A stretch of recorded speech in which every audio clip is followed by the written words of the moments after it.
Hello guys.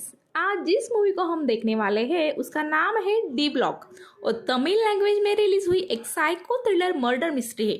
इस picture का plot शायद ही आपने पहले कहीं देखा या सुना होगा, तो चलिए बिना वक्त गवाए अब बढ़ते हैं आगे। कहानी के स्टार्टिंग सीन में हमें एक लड़की को किसी अंधेरे कमरे में बंधा हुआ दिखाया जाता है। उसे कुछ चोटें भी लगी हुई थी। इसी बीच एक काली परछाई उसके पास आती है और वो लड़की डर कर जोर से चिल्लाती है, जिसके बाद उस पर हमला होता है और वो मर जाती है। इसके बाद सीन शिफ्ट होता है जहां कोयम्बटूर से कुछ दूरी पर घने जंगलों के बीच बसे एक एजुकेशनल इंस्टीट्यूट में आरुल नाम का एक स्टूडेंट जा रहा होता है। वहां जाकर वो अपने रूममेट्स विजय और माइलो इनसे मिलता है। उनके रूम से उस इंस्टीट्यूट के लेडीज हॉस्टल की बिल्डिंग दिखाई देती है, जिसे डी ब्लॉक इस नाम से जाना जाता है। लेक्चर के पहले दिन वहाँ के सब स्टूडेंट का इंट्रोडक्शन सेशन होता है, जहाँ आरुल फर्स्ट टाइम श्रुति को देखता है और उसे वो अच्छी लगने लगती है। इसी बीच उनके क्लास में स्वाति नाम की एक दूसरी लड़की भी होती है जो टॉप रैंकर होती है, जिस वजह से उसे क्लास रिप्रेजेंटेटिव बनाया जाता है। आरुल अब श्रुति को ही फॉलो कर रहा होता है, जहां वो देखता है कि श्रुति उनके कैंटीन से पकोड़े लेकर उसमें थूक कर कुछ सीनियर्स को दे रही होती है। उसको कुछ दिन फॉलो कर समझ जाता है कि वो सीनियर्स उसकी रैगिंग कर रहे थे और उसे रोज पकोड़े लाने बोलते थे, जिसका गुस्सा वो उन पकोड़ों में थूक कर निकालती थी। इसके बाद आरुल उसे पकोड़े खरीद कर देने लगता है, जिस बात से उसकी श्रुति संग दोस्ती बढ़ने लगती है। एक रोज आरुल के दोस्त विजय को वहां के सीनियर्स रैगिंग करते हुए सामने आ रहे शुभा नाम के सीनियर गर्ल स्टूडेंट को आंटी बोलकर चिढ़ाने बोलते हैं। वैसा करने पर शुभा अपने बॉयफ्रेंड को ये बात बताती है, जो कॉलेज का चेयरमैन था। जिसके बाद चेयरमैन विजय को ढूंढते हुए वहां आता है और उसे सबके सामने धमकाने लगता है। ये सब आरुल अपने दोस्त को डिफेंड करने बीच में पड़ जाता है। जिसके बाद चेयरमैन और आरुल में छोटी बहस होती है और वो एक बास्केटबॉल चैलेंज खेलने का तय करते हैं। आरुल स्टेट लेवल प्लेयर था, जिस वजह से वो शुरुआत में तो काफी इजीली लीड कर रहा होता है, मगर साइड में खड़े कुछ स्टूडेंट्स की बातों से उसे पता चलता है कि उसका मुकाबला इस कॉलेज के चेयरमैन संग चल रहा है। फिर वो नेक्स्ट राउंड जानबूझकर हार जाता है और चेयरमैन वो चैलेंज जीत जाता है। चेयरमैन को इस समझ में आता है कि आरुल जानबूझकर हार गया। उससे ये बात पूछने पर आरुल उन्हें बताता है कि सर, आप कॉलेज के सामने एक रोल मॉडल है, आपको मैं सबके सामने हराना नहीं चाहता हूँ। ये सुनकर चेयरमैन खुश हो जाता है और आरुल के पूरे ग्रुप को तुम जैसे चाहिए वैसे मजे इस कॉलेज में करो, बस अटेंडेंस का ध्यान रखो, ऐसा बोल देता है। जिसके बाद अपना हीरो आरुल तो कॉलेज का सुपर हीरो बन जाता है। अब वो कॉलेज में बिंदास लेक्चर बंक करता था, अपने सीनियर्स की ही रैगिंग करने लगा था, मगर अटेंडेंस का टेंशन उसे होता ही है, जिसे खत्म करने के लिए वो एक आइडिया सोचता है। उनके क्लास की अटेंडेंस शीट क्लास रिप्रेजेंटेटिव होने के नाते स्वाति के पास होती है, जो श्रुति की रूममेट थी।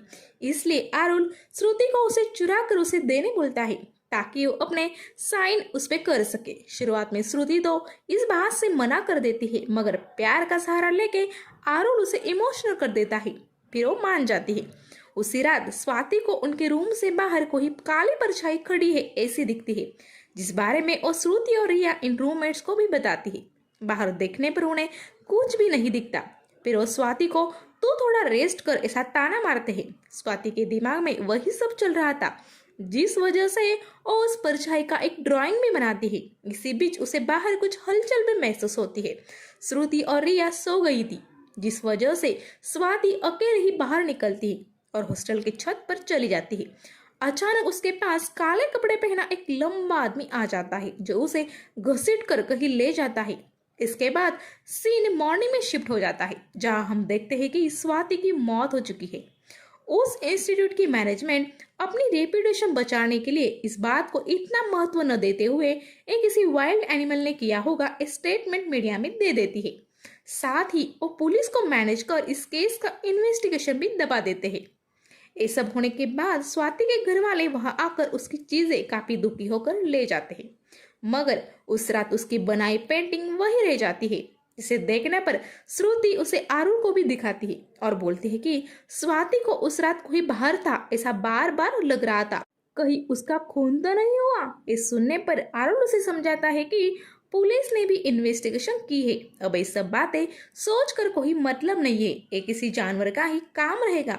तुम अपने स्टडीज पर फोकस करो। कुछ महीनों बाद आरुण को कॉलेज की एक सीनियर स्टूडेंट माया मिलती है, जो उसे मिली एक ड्राइंग दिखाती है जो उसके दोस्त पूर्णिमा ने करीब 3 साल पहले बनाई होती है।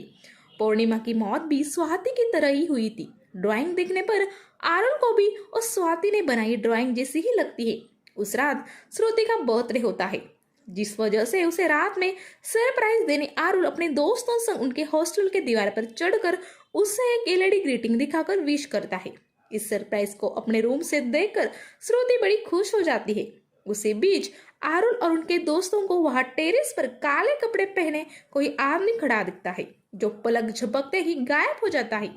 अगले दिन आरुण कल रात वाला वाकया श्रुति संग माया को भी बताता है। फिर वो उनके कॉलेज के प्रिंसिपल को जाकर सब ड्राइंग्स और कल रात वाला किस्सा बताते हैं।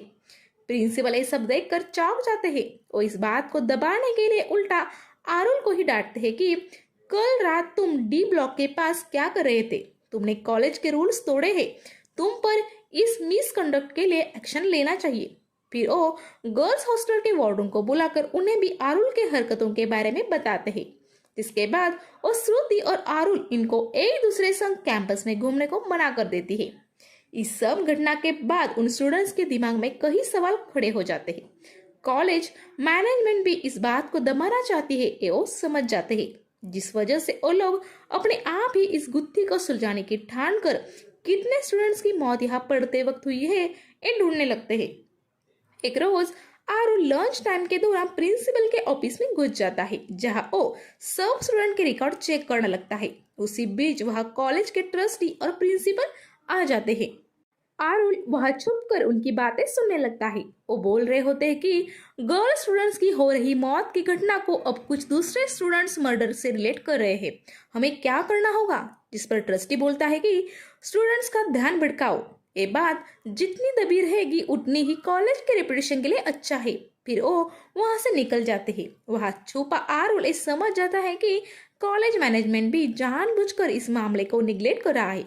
फिर वो स्टूडेंट्स के डिटेल लेकर बाहर निकल जाता है। जब उसे वो माया और अपने दोस्तों संग चेक करता है, तब उन्हें पता चलता है कि टोटल 8 लड़कियों की मौत हो चुकी है और सबको जंगली जानवरों ने मारा है, ये अनुमान लगाया था। सब डिटेल्स चेक करते वक्त उन्हें पता चलता है कि यहाँ के रिटायर्ड वॉचमैन चोक्का लिंगम, इनके बेटे पे भी हमला हुआ था, मगर वो बच गई थी। वॉचमैन से कोई जानकारी मिल सके इस उम्मीद से वो लोग उनके घर जाते हैं। शुरुआत में तो वो कुछ बताते नहीं, मगर अचानक अंदर के रूम से एक लड़की के चिल्लाने की आवाज आती है, जो सुनने पर ये सब स्टूडेंट्स वहां जाते हैं और उन्हें वो वॉचमैन की लड़की काव्या बंधी हुई हालत में दिखती है, जो पागल हो गई थी। फिर वॉचमैन इन्हें सब स्टोरी बताता है कि मेरी बेटी काव्या काफी ब्राइट स्टूडेंट, उसे भरतनाट्यम भी करने आता था। वो मुझे रोज नाइट ड्यूटी दौरान मिलती थी, मगर एक दिन वो मुझे मिली ही नहीं। उसके सहेलियों ने भी कहा कि वो शाम से गायब है और उसे कोई काली परछाई दिखी थी। इसके पहले भी वहां से लड़कियां परछाई दिखने के बाद मर गई थी। ये पता होने से वॉचमैन टेंशन में आकर अपने बेटी को सब जगह खोजने लगता है। रात में कुछ पता न चलने की वजह से वो सुबह प्रिंसिपल को ऐसा बताकर पुलिस में मिसिंग केस करने बोल देता है, मगर वो उसे इग्नोर कर देते हैं। कुछ वक्त बाद काव्या हॉस्टल के पीछे पड़ी मिलती है, मगर उसकी सांसें चल रही थी। फिर उसे हॉस्पिटल में दाखिल किया जाता है। होश आने पर वो बताती है कि उससे एक परछाई दिखी थी, जिसका पीछा करते वक्त वो जब टेरेस पर गई तो अचानक से उस पर हमला हुआ और वो बेहोश हो गई। आँख खुलने पर वो किसी गुफा में थी, जहाँ एक काला आदमी किसी लड़की को सर में पत्थर मार देता है। ये देखकर काव्या चिल्लाती है, जिसके बाद वो आदमी आकर उसे भी सर पर मार देता है। इस हमले से काव्या बेहोश होती है। उस आदमी को लगता है कि वो मर गई, जिसके बाद वो उसे कॉलेज के पीछे फेंक देता है। ये सब वाकया जब काव्या अपने वॉचमैन पिता संग प्रिंसिपल को बताने जाती है, तब वो उल्टा काव्या को ही कोसने लगते हैं। वो बोलते हैं कि शायद तुम ही किसी लड़के संग मजे मारने जंगल में गई होगी, वहां किसी ने तुम्हारा रेप किया होगा। अब इस मामले को दबाकर अपनी इज्जत बचाने के लिए तुम कॉलेज की इज्जत बिगाड़ना चाहती हो। ये मैं होने नहीं दूंगा। तुम्हें अभी कॉलेज से रेस्टिकेट कर देता हूँ। इस बात को काव्या सह नहीं पाई और वो पागल हो। ये सुनकर आरुण और उसके दोस्तों को एक बात पता चलती है कि अब तक मरी हुई सभी लड़कियां भरतनाट्यम करती थी और उन्हें मारने वाला कोई जंगली जानवर नहीं बल्कि कोई सीरियल किलर है। फिर वो डी ब्लॉक के पीछे आकर देखते हैं कि वहां के दीवार की फिनिशिंग टूटी है, जिससे उन्हें कंफर्म होता है कि वो खूनी यहीं से आता जाता होगा। वो लोग वहां से कूद कर जंगल में जाते हैं। जंगल काफी घना होने के कारण उन्हें वहां कुछ दिखता तो नहीं, मगर माइलो वहां कुछ फोटोज क्लिक कर लेता है।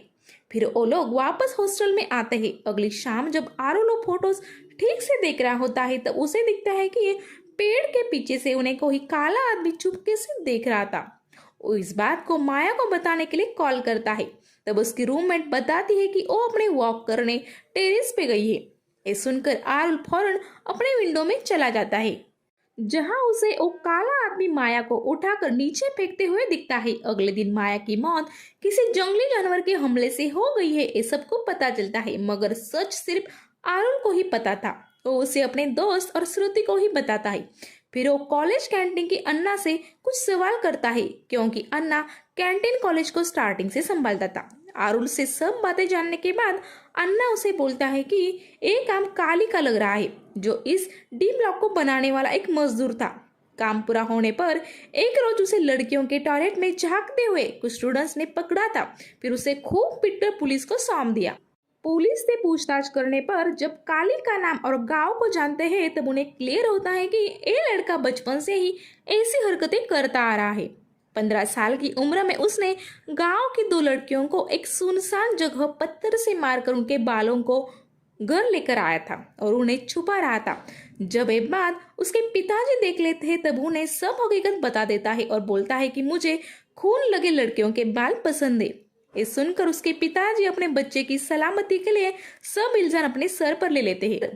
कुछ दिनों बाद काली उनके गांव में आई कुछ टूरिस्ट लड़कियों को अपना निशाना बनाता है, जिनमें से वो 2 लड़कियों को खत्म कर देता है, मगर एक लड़की भागकर पुलिस में कंप्लेंट कर देती है, जिसके बाद सब सच बाहर आता है। काली को जून मिले होम में रखा जाता है, जहां से कुछ वक्त बाद वो भाग जाता है और अब वो फिर से पुलिस के हाथ लगाता, मगर एक रोज कोर्ट जाते वक्त वो फिर से भागने में कामयाब हो गया और शायद अभी वो डी ब्लॉक में घूम रहा है। ये सब सुनकर आरुल और उसके दोस्त डर जाते हैं, मगर अब उन्हें ही काली से निपटना होता है। इसी बीच श्रुति को तनुश्री नाम की एक लड़की मिलती है, जिसने बालकनी में किसी काले परछाई को देखा था।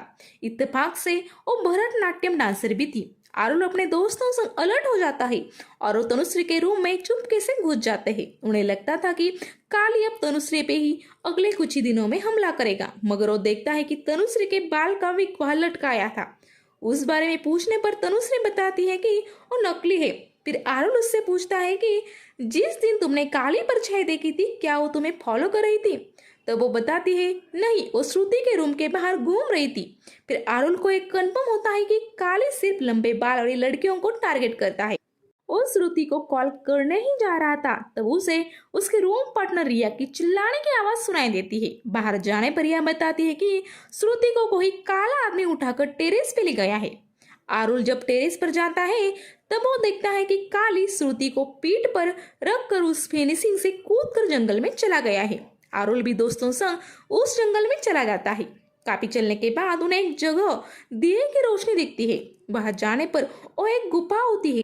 आरुल वहां से बेहोश पड़ी श्रुति को फिर से हॉस्टल ले आता है।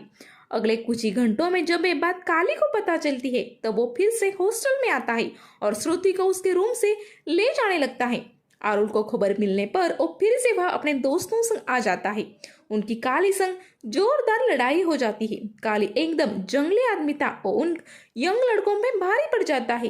ये नजारा सभी हॉस्टल की लड़कियां अपने रूम से डरकर देख रही होती है। एक मोमेंट पर आरुल उन लड़कियों को बोलता है अगर तुम ऐसे ही डरती रही तो एक दिन ये तुम्हें भी श्रुति की तरह पकड़ कर ले जाएगा। आज ही वक्त है इसे सबक सिखाने का, क्योंकि कॉलेज मैनेजमेंट तो इस बात को दबाकर ही रखना चाहती है। इसके बाद वो सभी लड़के अपने रूम से कई चीजें लाकर काली पे टूट पड़ती है। इतने बड़े हमले से काली गिर जाता है और वो सबका मार खा के मर जाता है। इस तरह उस दरिंदे का अंत होता है। सच बाहर आने के बाद कॉलेज मैनेजमेंट पर इस बात को दबाने की वजह से कोर्ट ऑर्डर से कार्रवाई की जाती है। वही पुलिस ने गलत इन्वेस्टिगेशन रिपोर्ट किस आधार पर की, इस सवाल भी कोर्ट खड़ा करती है। फिर करप्ट पुलिस वालों को सस्पेंड किया जाता है। अंत में सब स्टूडेंट उस कॉलेज में बिना कोई टेंशन के अपनी स्टडीज करते हुए हमें दिखाया जाता है। इसी सीन के साथ ये मूवी खत्म हो जाती है। तो दोस्तों, आपको मेरा एक्सप्लेनेशन कैसा लगा ये मुझे कमेंट्स करके ज़रूर बताइए। जल्दी मिलूंगी ऐसे ही हटके एक्सप्लेनेशन के साथ। तब तक के लिए आप सब खुश रहिए, हंसते रहिए। इसी दुआ के साथ मैं आपसे लेती हूँ विदा। Good bye.